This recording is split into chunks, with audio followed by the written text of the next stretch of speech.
Well, good afternoon, friends. Welcome to the first Friday, March edition of The Shepherd's Voice. So you stay right where you are because Bishop O'Connell is here. Welcome, Bishop. Thank you, Jim. Hello, everybody. Good to be with you this afternoon. A little bit different weather than we had this time last week, wasn't it? That's right, right. Snowing outside. No, it's great. It's great to be with you. I enjoy very much coming and getting a chance to talk to people. As I said to you before, so many places I visit, and I visit many places. Yes. Someone always mentions the radio and the broadcast and how much people enjoy it, and how important it really is to people's lives. Makes a difference. And we'll let our listeners know also, if you are listening live at 3 o'clock on Friday, March 2nd, if you go to our Facebook page, facebook.com/Domestic Church Media, we're coming to you live in video format, as well as our YouTube channel, youtube.com/Domestic Church Media. You can watch the program right now on those platforms. Great? Yeah. Thank God I combed my hair. Yeah. Going around the world. That's it was great to see you Saturday at the men's conference. A great men's conference. Good day, yep. The Catholic Men for Jesus Christ have been doing this for years in the diocese. Yep.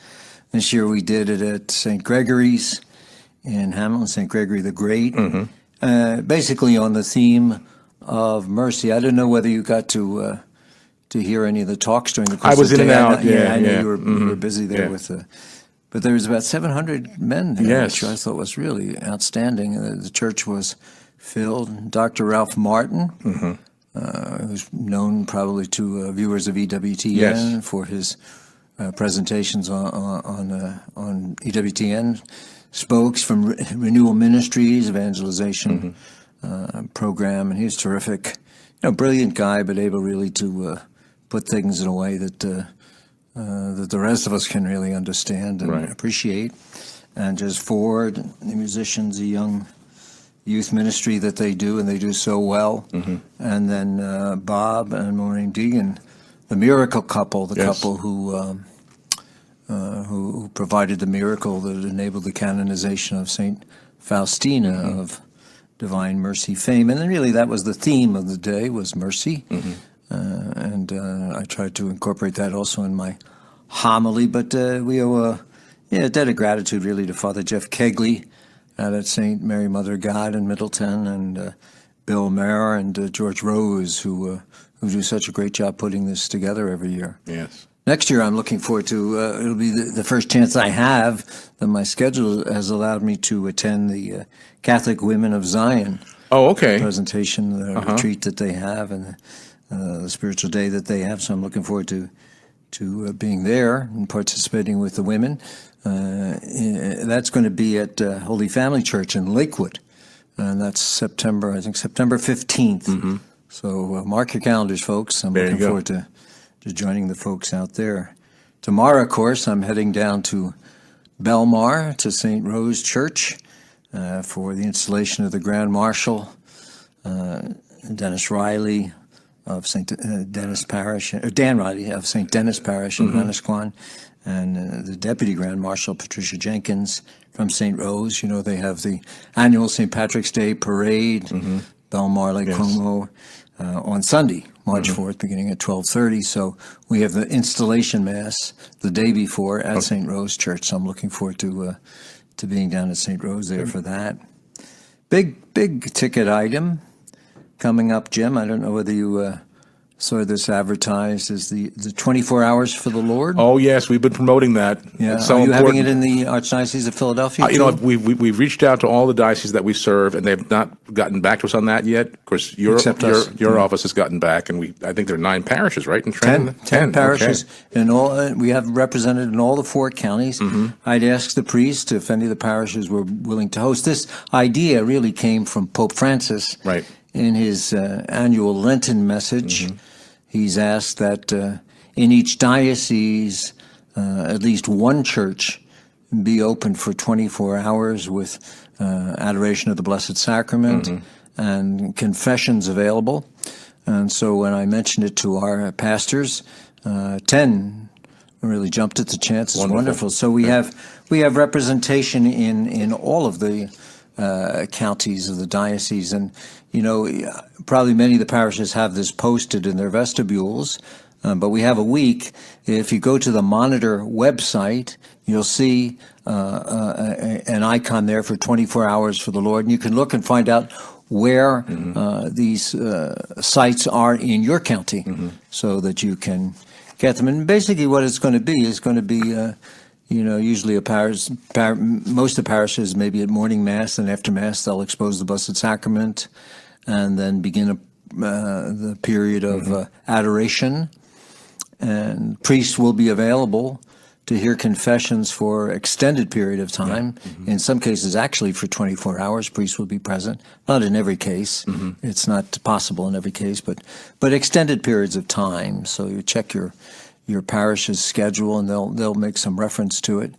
And some of the parishes, of course, it's Lent, and so they have it's a Friday into cross or other masses, or rice bowl meals or something like that to add to this. But it's going to be a very, very special time of grace, really, for the diocese, for our people of the diocese, and for the church. So I'm really happy. We weren't able to do it last year, so this will be our trial run. So I hope to evaluate it and see how it goes. So this is next Friday and Saturday the 9th and 10th. Next Friday, March 9th into March 10th. In the 4 counties of the diocese. And I got the list. We received a list from the communications office in the diocese, and I see that some of the parishes are even having additional rosaries and other things there. There's all kinds of things going on in the day. Some of the parishes, some of the pastors have said that they wanted to encourage just personal and private prayer, which is a good thing. Right. Others are having morning prayers and evening prayers and rosaries and different other formal or more traditional forms of prayer for the people. As I say, the priests will be available for confession. It's a good time to go. Of course, during the season of Lent and during the season of Advent, many of the parishes will have penance services. And so that will also happen during these weeks before we celebrate Easter. So really, Lent is a good time to really reflect on the state of your soul. Oh, sure. And to bring it to the Lord, and to go to confession, make a good confession. It's amazing. People still are sometimes afraid to go to confession. And really, I have to tell you, you have nothing to fear. Right. You're going into the arms of the loving Lord who loves you no matter what you did. Right. People say, oh, well, it's been so long since I've been there. Who cares? Right.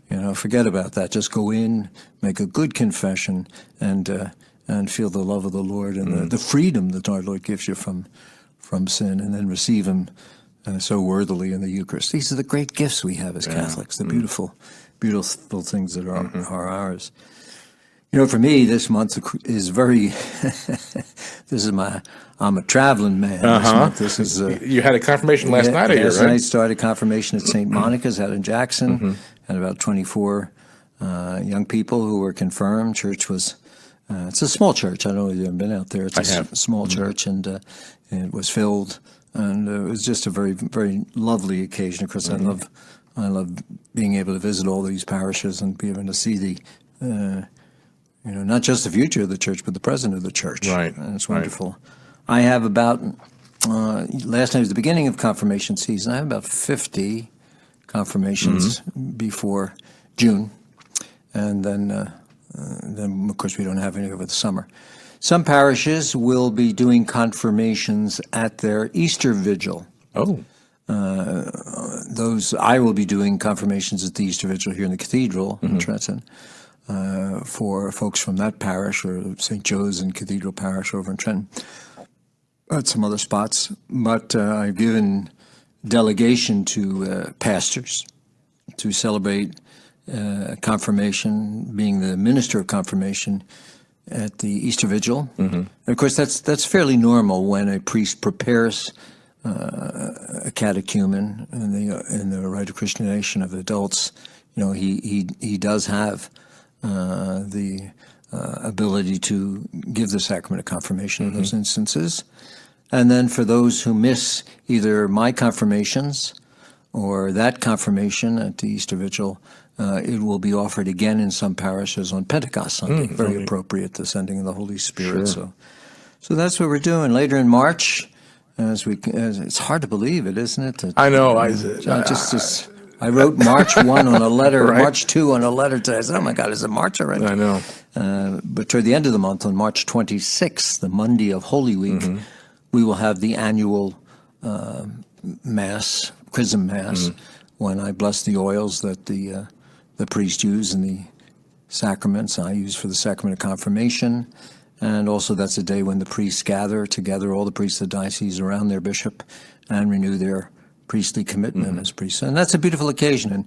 And it's not just a celebration for priests or for deacons and religious, for everybody. Right. And that's a beautiful opportunity for the faithful to gather. This year in the co-cathedral, as last year, St. Robert Bellarmine's in Freehold, 7:30 p.m., the Chrism Mass. And I think the monitor probably will live stream it. Certainly it will carry some televised presentation of it, if not the day of, the day after, so that people can see it. It's a beautiful, beautiful Mass. And that'll be my month, between confirmations. I don't take a whole lot of other engagements during the month of March and April, because confirmations take priority. Sure. Sometimes I'm doing 2 or 3 a week. Right. And it's a lot of travel involved, but it's a good opportunity. So your Holy Week that begins with the Chrism, Mass on Monday, but how about your Triduum? Well, I'm just working out the schedule now. Okay. Usually, sometimes a parish will call and say, "Would you come to us for Holy Thursday or Good Friday?" Usually, I do something on Palm Sunday in a parish, right, other than the cathedral, right, and then Holy Thursday, another parish, Good Friday, another parish. And then, of course, Holy Saturday at the Mother Church at the cathedral for the Easter Vigil Mass. But I haven't quite determined, who or what or where they are just yet. You get multiple requests for the same liturgy? Not always. No, I don't get a lot of requests. These are beautiful occasions, and sometimes I feel a little hesitant I don't want to impose myself, because the pastor and the priest of the parish, these are beautiful celebrations for them to lead their prayers. But sometimes they like having the bishop, and so they invite the bishop, and I'm happy to go where I'm invited, and when I'm not invited, I'm happy to stay home. I don't get too many times to be at home, so when I'm home, I'm happy.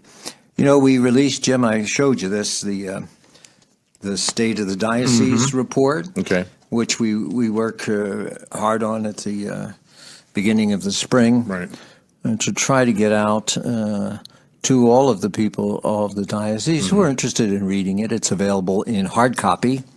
We distributed a large number to all the parishes of the diocese, and people were free to take it who wanted to read it. And it's also available, and still available, and will remain available on the diocesan websites. And basically, it's I give in the beginning, like a State of the Union address. I give a State of the Diocese and try to describe what's going on in the diocese. This year, I took as kind of a template the threefold mission that was Christ's, was the church's, and is mine as bishop: to teach, to govern, and to sanctify. And I try to explain, what these things mean and how they relate to a diocese through the bishop. It's as I wrote it, I always feel a little hesitant to focus too much on myself, but it's really not on me. It's on the role of the bishop and the office of the bishop, which continues and has continued from the time of the apostles. And that's why bishops are called successors of the apostles, which I find the most awesome of titles that a bishop could have. Absolutely. Yeah. Think about the succession. And that's the beauty of our church. You can go back from the current Pope and bishops all the way back to Jesus and the apostles. It was very interesting. Yesterday I was, as I said, at St. Monica's, and before the service, we don't do a mass of confirmation as many dioceses do. We do the service. And I changed that a few years ago because I felt that the sacrament itself, the specialness of confirmation, kind of got lost in the shuffle a little bit. People were concerned, who's bringing up the gifts, who's doing the readings, and who's, and they kind of lost sight of the fact that this is a special, unique, important sacrament. And so we have services of confirmation, beautiful services, and they're very rich with tradition and beautiful prayers. But anyway, I was sitting in the kitchen over at St. Monica's, right off the church there, and one of the altar boys brought that up. Really? The idea, he said, it's amazing, Bishop. You and the priest, you go right back to Jesus and the apostles. Oh, yeah. He says, that amazes me how it's just handed on. Right. And I said, yeah. I said, that's really the beauty of our Catholic faith and our Catholic tradition.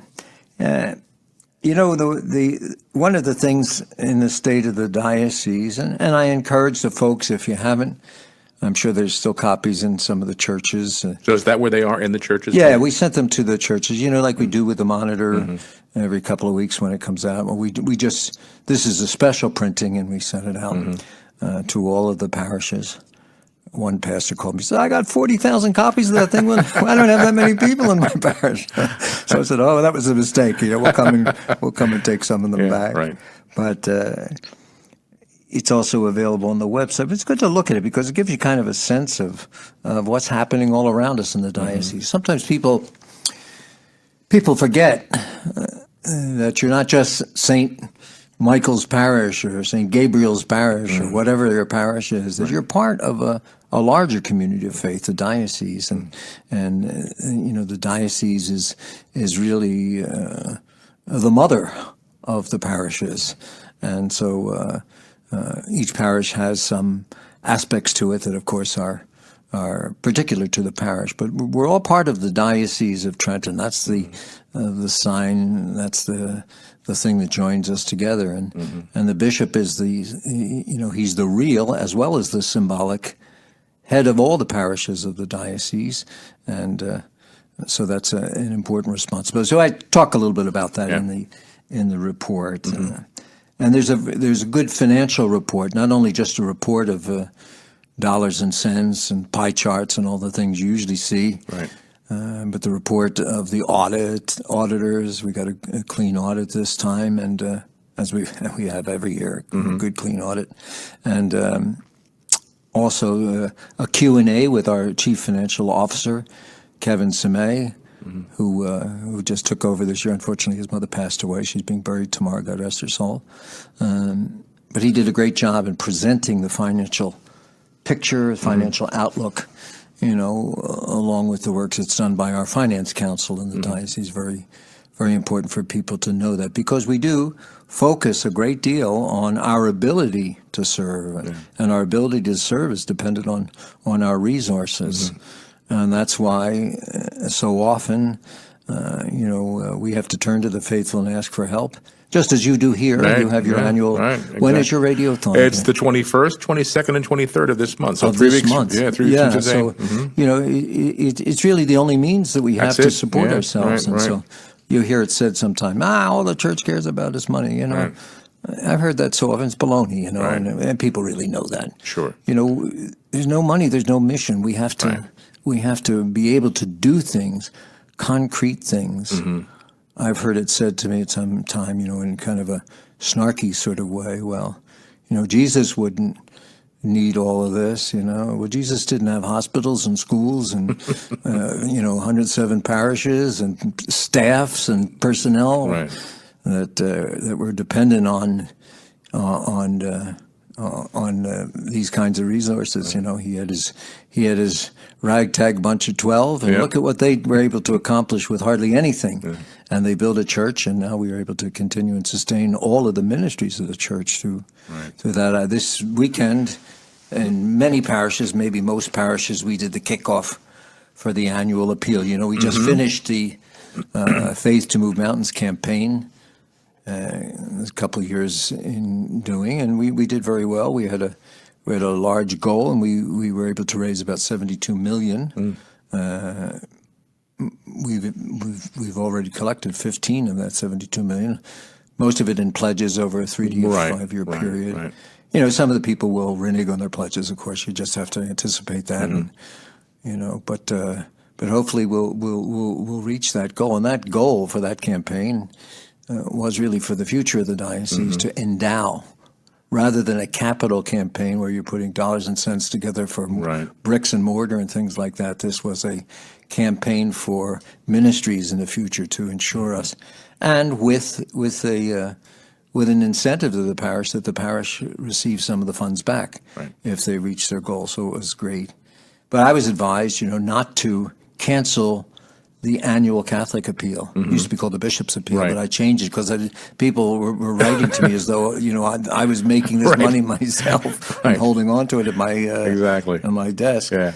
But this annual Catholic appeal funds the day-to-day operations of the diocese, the here and the now. And I was advised, no, don't stop that, because if you stop that in order to do another campaign or another appeal, then it's going to take forever to jumpstart it back again. Right. So, again, a lot of attention is paid to these things, but it's necessary attention. I don't think there's any bishop or any priest or any body, maybe there are, but certainly among the clergy, who like asking for money. No, worst part of my job. It is. It's a hard thing to ask for money. It's a very humbling thing to ask for money. But as I say to the priest, what we're asking for is not ourselves, it's for our church. Right. And what's the worst that people can say? But no, if you can't do it, they won't do it, they don't want to do it, well, then take that answer and move on. Most people had a pretty good year, though, I think, is what I understand. I think so. They did. I was able to, actually, I was able to fulfill my pledge to the Faith to Move Mountains a lot quicker than I had anticipated. And so I'm finished. I paid off my pledge, and I was able to take care of this year's annual Catholic appeal before Christmas even. So, good. So I was able to do that. So anyway, enough of the money. State of the diocese worth taking a look at. When you attempt to be honest and transparent, though, and that's what this statement tries to be, this report tries to be, it does often come back to bite you. Yeah. And not because what you present is wrong or misleading, because there's just something in some people that they just feel they have to put their own spin on things that you point out or things that you say, or they misinterpret it, or they read into it things that are just not there. Right. And many times they use it against you, and that's the unfortunate thing. Right. It's amazing, and sometimes it's kind of sad and discouraging. I'm going to begin writing about some aspects of the diocese soon, because it's clear to me sometimes in the communications that I get that people don't understand the structure. They have expectations that are not based in reality. They're based in some fantasy or opinion that doesn't have any grounding in reality. And the structures of the church are structures. And someone wrote to me the other day, well, the policies of the church are man-made. Yeah, well, that doesn't mean that you don't obey them. What's that stop sign? God didn't develop the stop sign or the red light. Exactly. They're there for a reason, and they're there for purpose. And the purpose is really the common good. So I'm going to be talking about things like parish councils or finance councils, canon law, which is the legislation that binds the universal church, and particular law or the diocesan statutes that bind, in addition to the universal church, that bind the local church, the diocese. They point out certain aspects of governance of the diocese that we adhere to. One of them, for example, parish councils. Parish councils are advisory boards. They're not deliberative boards. They're not decision-making boards. They're advisory boards to the pastor, and that's how they exist. Parish councils are not spokespersons for the parish. No matter how they're appointed or if they're elected, whatever, they're basically to be confirmed by the pastor, to be his advisors. He's got to be able to turn to the parish council and, well, what do you think about this? Or how about if we do this? Or what are some of your ideas? Or what are you hearing? And they give him advice. But apart from a pastor, they have no authority and no standing whatsoever. The parish council is with the pastor, for the sake and the good of the parish. And that's important. They're consultative bodies. But parish councils, although they're advisable, they're not required by canon law. Some few parishes don't have parish councils. and they're not required to. Here in the diocese, it's our preference. It's in our statutes as a preference for the parishes of the diocese. But it's just an example. People don't quite understand what the role of the parish council is, and they give it kind of authority and expectations that it doesn't have. A pastor can have them or not, depending on the bishop and what the bishop's directive is. Yeah. And without the pastor, though, the parish council has no authority to act. You can't have a sneaky peek side meeting and figure that, well, that's binding on anybody. It isn't.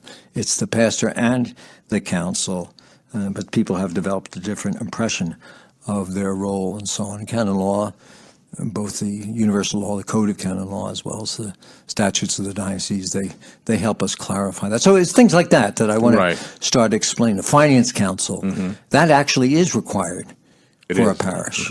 Unlike a parish council, finance council is required because we're dealing with the money and finances and things that are easy to go awry. And so the finance council is there to help the pastor. Again, to help the pastor. Like checks and balances. To help the pastor in his stewardship of the goods of a parish. It's when parish councils get hostile and hot under the collar, those are times where you really have to say, no, just relax a little bit, take a breath. Right. Okay, and make sure you are doing what you should do and not trying to do more than you should do, more than you're permitted to do according to the law of the church. So I want to start talking about some of those things in my role as the teacher of the diocese to educate people.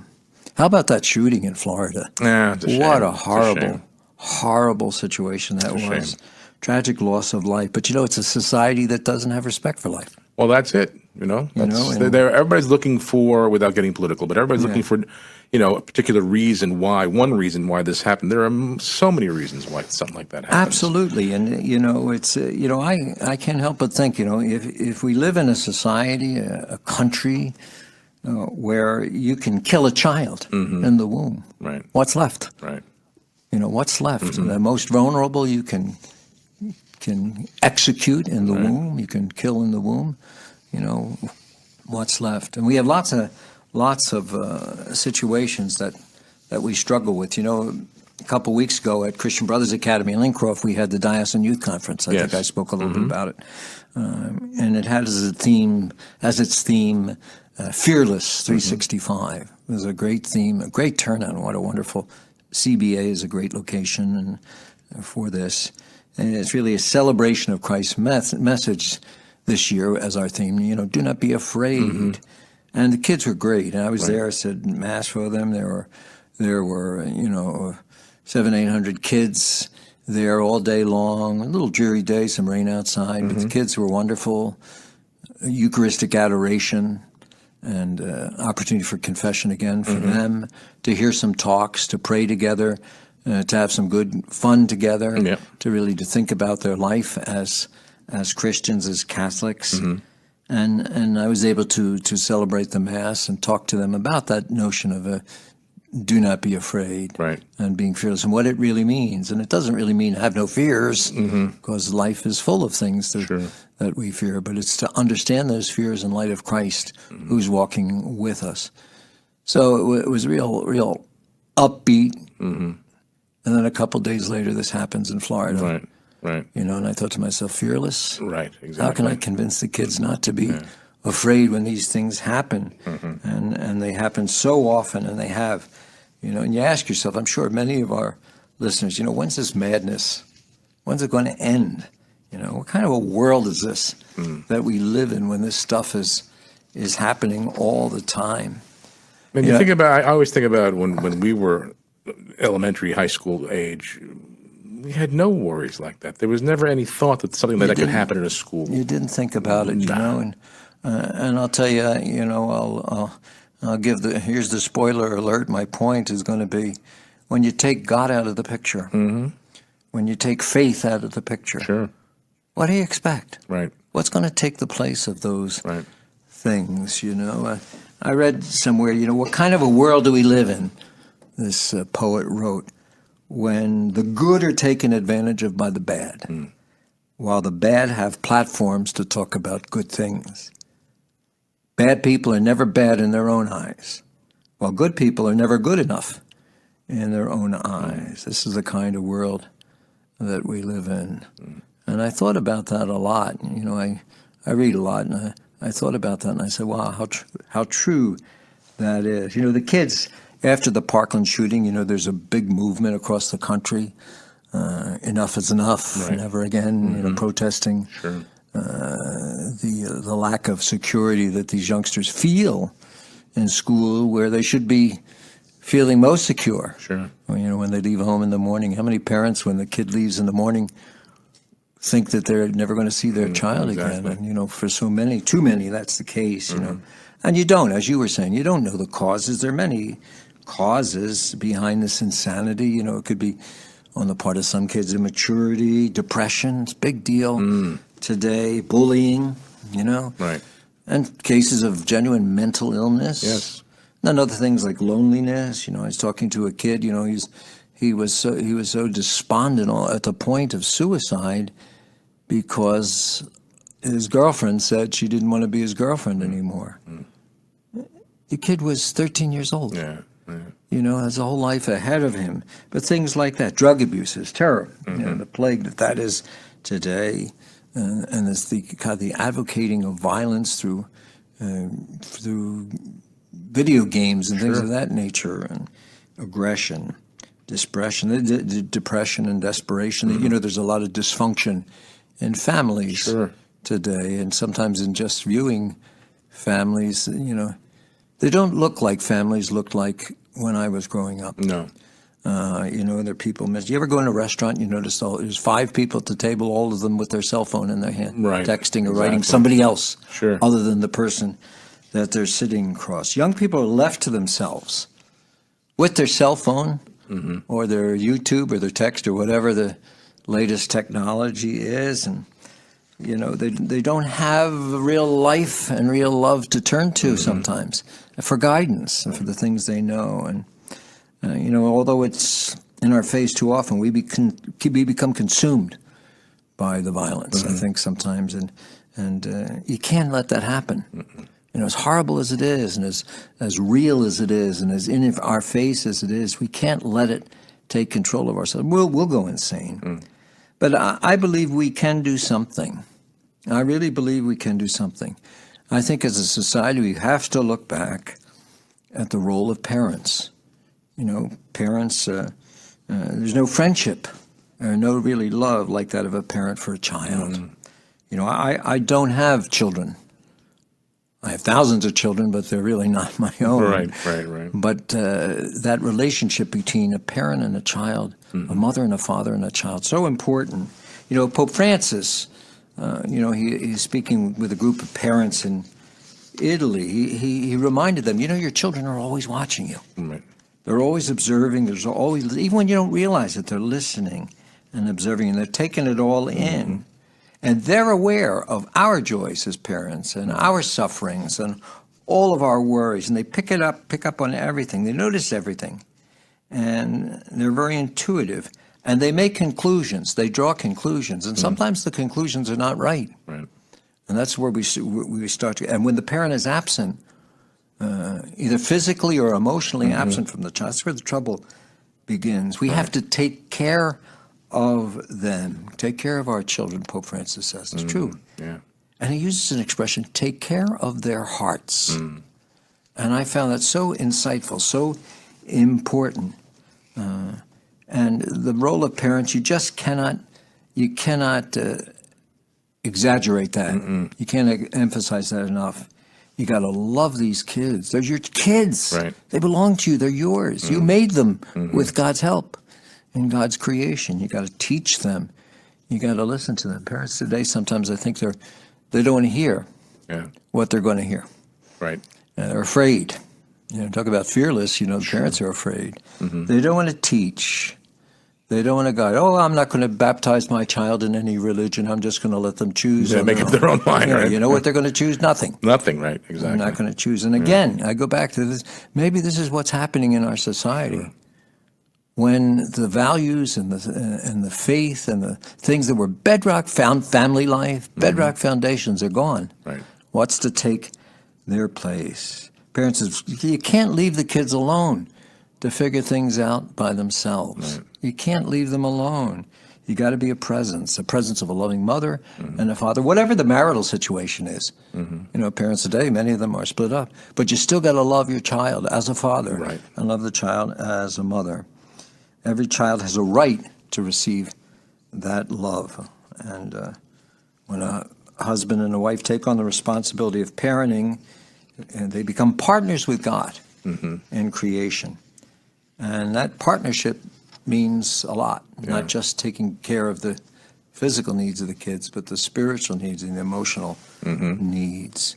I'm always impressed with our catechism, and if you go to the section on the fourth commandment, which is honor thy father and mother, the catechism goes into such beautiful detail about the responsibilities of parents toward their children as well. Absolutely does. It's not just about the kids and obeying their parents, but the parents' responsibility toward their children. First teachers of the faith, first teachers of human life. The home is the first classroom. Sure. It's the first school. Speaking of which, you know, our Catholic schools have a role to play also in bringing the kids to an awareness of the presence of Christ with them. They're not alone. They're not left alone, no matter what problems they have to encounter and face. Christ is with them, and we have to be the face of Christ. Right. And that's what role of Catholic schools play. You know, you can't too easily dismiss our Catholic schools. And the same with the church.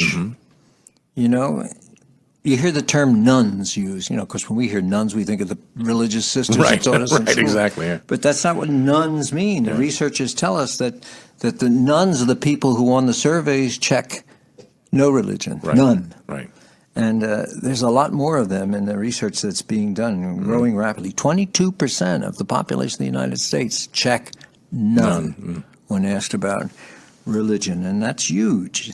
They say the second largest religion in the United States after Catholicism is those who left Catholicism. And that just saddens me. You know, here in the diocese, how many times have I said it? 17%. Go to Mass on the weekends, on Saturday, Sunday. 17% now. I refer to the other 83% as sliders. As what? Sliders. You know, they slide away from the church easily. It's not always a deliberate decision or anger or something like that. It is in some cases, but in general, it's sliding away little by little. They drift. They let the role of the church in life slide through their hands. And again, when faith and religion disappear, so strong an influence in the past, when it disappears, what takes its place? Church becomes the place we used to go, and religion becomes the guide we used to believe in. But you know, a world without God is just that, a world without God. And that's really the problem. What will the future look like for these young people today if this trend continues? I believe we can reverse it, but it's going to take an effort. It's going to take a commitment. It's going to take dedication and love. And maybe the admission that the way things are going are not the way they should go. And we got to change them now before it gets too late. You know, young people are desperate. They're desperate for attention. They're desperate for guidance. They're desperate for love and affection. They won't say it. They maybe will disguise it, but it's the truth. You know, this isn't my first rodeo. I've been around for a while. Desperate for discipline. Absolutely. And really, they appreciate it. So many of us, you know, we like to make jokes about Catholic schools and then the sisters and all this other baloney, you know. But for us, it shaped our character. Absolutely. And you know, no worse for the wear, even if we got a crack across the head about our algebra problems, as I did. That was a confession there. I remember Sister Thaddeus smacked me across the head. You'll never get this, boy. But, you know, it's a very, very important thing to be kind of aware of what is going on, you know. And you know, this last couple of weeks we've been having in the diocese lots of meetings about teen suicide. God, this is such a terrible, vexing problem. Addiction, opioid addiction, you know, violence. There are a lot of reasons to explain why these things are happening, and all of them are bad. They're bad reasons. They're bad things. When life is destroyed in the womb, I go back to that, so willfully and so deliberately, what can we expect for life after the womb? And I think there's a lot to be said about that, and we have to keep it in mind. I'll say a word about abortion, but I want to save that for a little bit. I hope I have some more time. You have time, Bishop, yeah. You know, another thing that happened this week, the Congregation for Doctrine of Faith, you know, that department of the Vatican that oversees official teaching and doctrines, it also has responsibility for adjudicating sexual abuse cases against minors. But they released a letter on salvation this week, and it came out actually yesterday morning. Now, of course, as you know, I'm an early riser, so I saw the letter and I read it before coffee. Okay. I read this. It's mercifully short, unlike most of their communications. But it talks about the how we are saved, and how contemporary society is moving away from what is truth. You know, God creates us. God has a role to play. But there are people who actually think they can be saved apart from God. This is the Neoplagianism that they talk about, that heresy from the second century that's referenced there, or that they can do so on their own through their own internal devices. And the congregation is saying, you know, this is wrong. I wondered when I read it, are they trying to confront this thought that you hear so often, you know, I'm spiritual, but I'm not religious. Right. You know, that God is an absolute. Yeah. Okay, that Christ is essential. You know, we can't come to salvation without some sense of Christ, or certainly some sense of God for those religions that don't believe in Christ. And that the church, the community of faith, our brothers and sisters, are a necessary part of that process.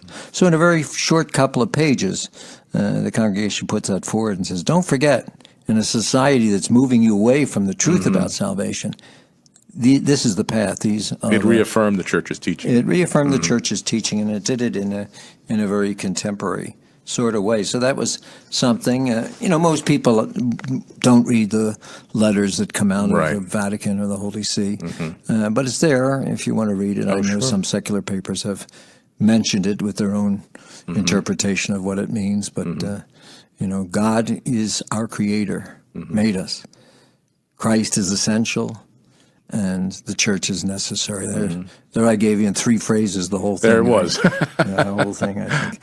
You know what? Another thing I heard about recently, Jim, I don't know if you heard about, it's kind of a rise in the call for exorcisms. Yes, I was talking about that on the show the other day. Did you? You did? Yeah, 3 in Italy, I think. It was in Italy, you know. 3 times the number of requests for exorcisms last year. It's bad pasta. I wonder if something's going on with that. It's the sauce, you know. But so seriously was it taken, though? They had a gathering down in Sicily, right? Well, you know, they have a course, a study in the Vatican has helped develop to train priests to be exorcists, to work on this. You know, you hear of it more and more. And I'm not talking up the throwing up green pea soup and spinning heads, that's the type of things that you see in the movie. But demonic possession. And while some people may poo-poo this, the devil is real. And evil is real. Our catechism, Catholic catechism, makes it clear. You know, when the church considers an exorcism, and I've been asked about it a couple of times from people in letters, you know, about would I have allowed them to have an exorcism. You know, the church requires that before you do that you got to make sure that the disturbance that people are encountering is not some psychological or physical disturbance. And so before even considering an exorcism, it's essential that the person undergo a psychiatric or psychological evaluation to make sure that what we're dealing with is something that's paranormal or abnormal. And I know when people ask me about exorcism and I give them the regulations, I've had them printed in the Monitor and several times, and I've sent them to parish priests. That's where it stops. I have to have a medical examination, I have to have a psychological, forget it, I'm not going to do it. Well, what you're doing there is denying the opportunity for the church really to help you come to terms with the experience that you're having and to determine whether it is truly something that that is a problem or not. Now, does every diocese have an exorcist? No, I don't have to. one in the Diocese of Trenton. I've been asked about it, but I haven't really seen it as necessary. Some bishops do. I know it has come up as a topic at the bishops' conferences. In fact, a few years ago, they had a workshop about exorcism for the bishops to come and hear from experts. Here in our diocese, in the Diocese of Trenton, I had at Christmas time, and the Advent spirituality series. I have one in Advent, one in Lent for all the priests of the diocese we gather. And the topic actually was spiritual authority. It was this topic of dealing with the devil and his crusade against God and his crusade against God's creation. And Father Glenn Sudano, I don't know if you know him. CFR. He's a CFR.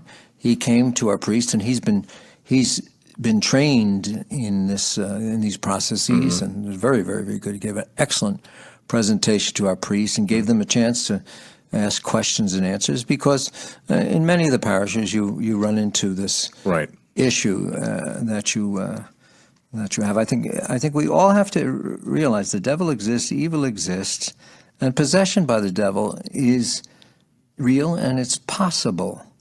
It's in the tradition of the church. It's in the scriptures. Right. Before the tradition of the church developed.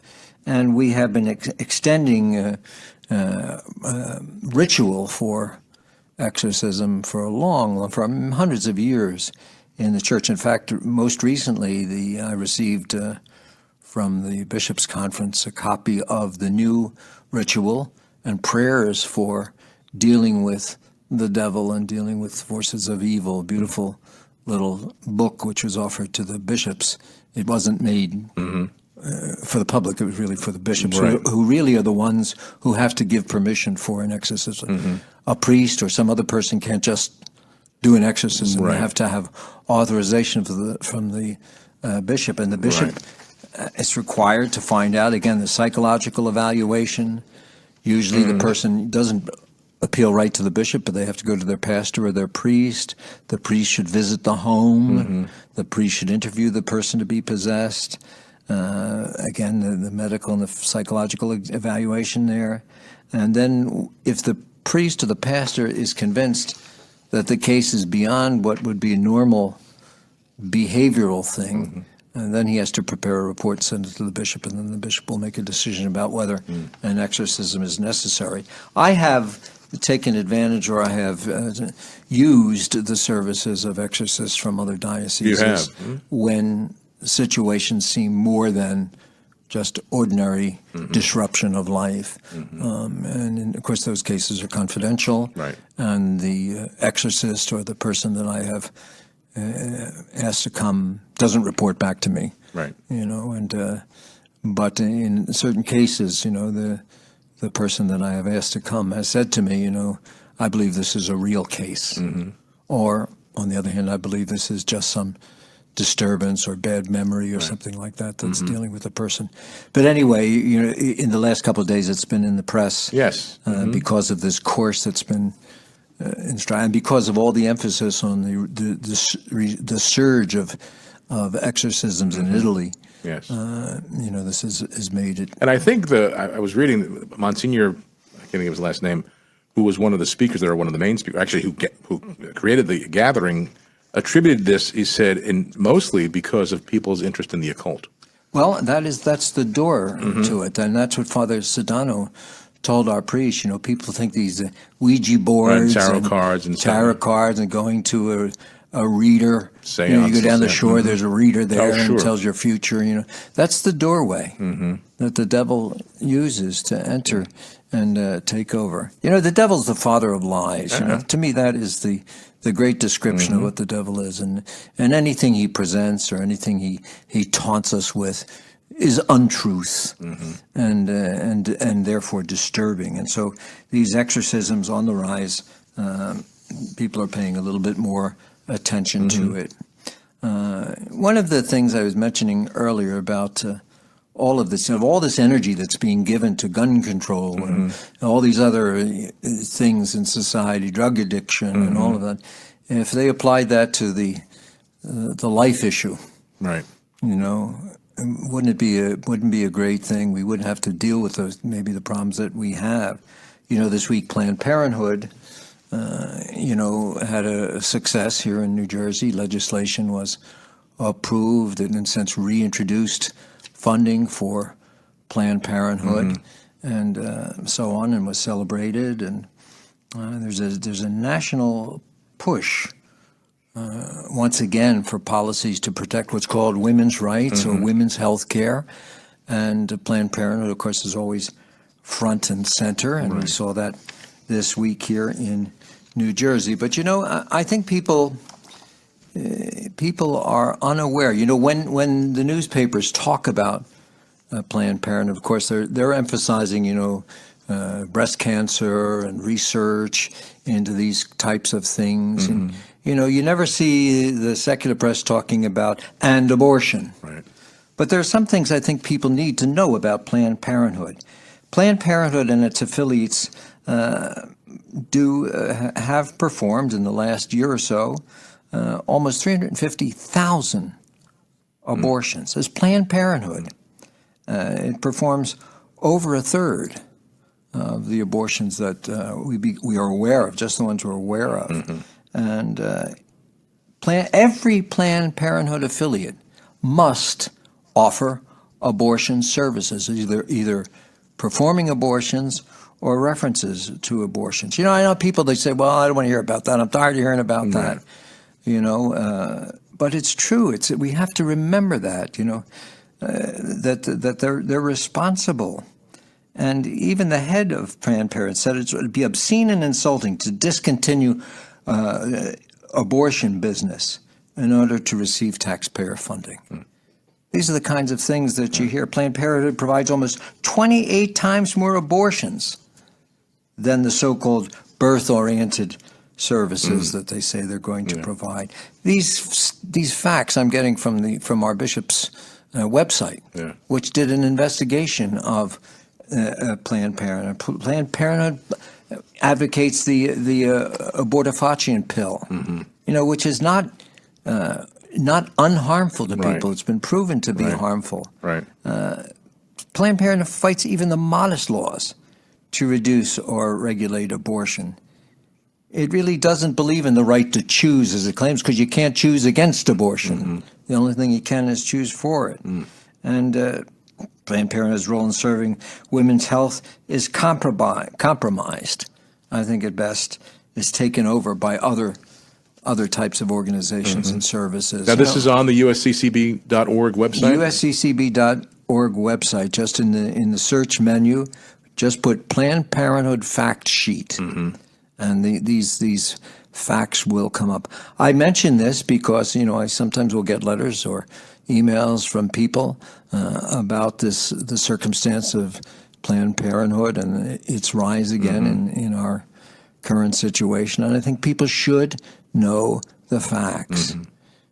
Absolutely. It's ridiculous to say Planned Parenthood is not involved in abortion. It's a lie. Yeah. Even that statistic that you're throwing, only 3% of our funding goes, that's not true. Right. And So it's been proven that it's not true. usccb.org, that's the bishop's website, the United States Conference of Catholic Bishops. Very, very important for people to become aware of this as they're thinking about this particular issue. Abortion is wrong, and it's always wrong. I've had a letter or two this week saying, abortion should be the only thing that you and the priest preach about. Well, that's not going to happen. There are many things that are important in the gospel for us to preach about. This is one of them, but it's not the only one. And people are asking me to demand that priests only preach about this. Well, I'm not going to do that. It's a fundamental, important issue. I always look at, Bishop, if people live their Catholic faith authentically, everything else falls into place. It does. It does. Everything else will fall into place. But, we talk about this a great deal. We have the pilgrimage. Sure. I gave two pretty strong homilies this year about abortion. Priests do speak about it in their parishes. And, I don't know where people are when they say, they never hear about abortion from the priests. They're wrong. They're wrong and inaccurate. And it's not going to be the only thing that we preach about, nor should it be. That's right. But we should not preach about it when it's opportune. All right, Bishop, unfortunately we're out of time, but thanks for stopping by. Great to be here. Coming back for the Radiothon? I'll be here. I'll stop in for the Radiothon, and then I'll be here with the Easter Bunny. Very good. Thanks. Have a great few weeks. We'll see you in a little bit. God bless.